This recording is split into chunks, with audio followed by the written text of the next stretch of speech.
الكبة اللبنية خلصت، والكبة المقلية خلصت، والكبة المشوية خلصت، وهي الصحن الفتوش، واللي بياخد وحدة سورية بضل هني طول عمرها.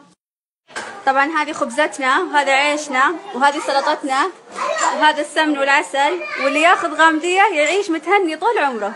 خلصنا، هذا الحمص جاهز، وهذا الشاي جاهز، واللي يبغى يعيش عيشة هنية ياخذ له شهرانية، ويوخروا ملقى حاطينه والعساريه.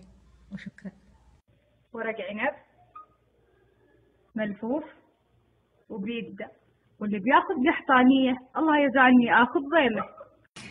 خواتي العزيزات، ردا على السورية اوريكم طبخة القصيمية، قصيمية وبس، واللي ما عنده قصيمية ما يعيش بهنية. شوفوا طبخة القصيمية، قصيمية وبس، هذا كله ردا على السورية. شفتوا يا حبايبي؟ شوفوا طبخة القصيمية، قصيمية وبس، قصيمية وبس.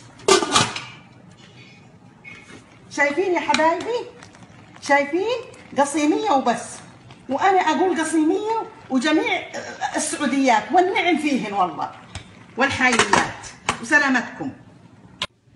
هذا مفطح، وهذا الإيدام، وهذه الزلطة، وهذا البيبسي واللبن، وهذا الماء، وارجل ديه الخضار، وتيه زيت الفاكهة أنا اللي رصيتها، وديه الحلا سوتها فاطمة واختي الله يوفقهم عبد الله، واللي ما يتزوج شهرية يقعد في الدمنة. أيوة.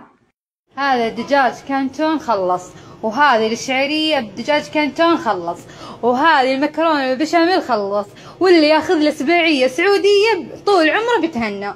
هذا الأردني خلص، وهناك في رومبالا بلح خلص. هذا ما في أخذ الدنوسية، ما في إبقى حياته كله ما في كويس.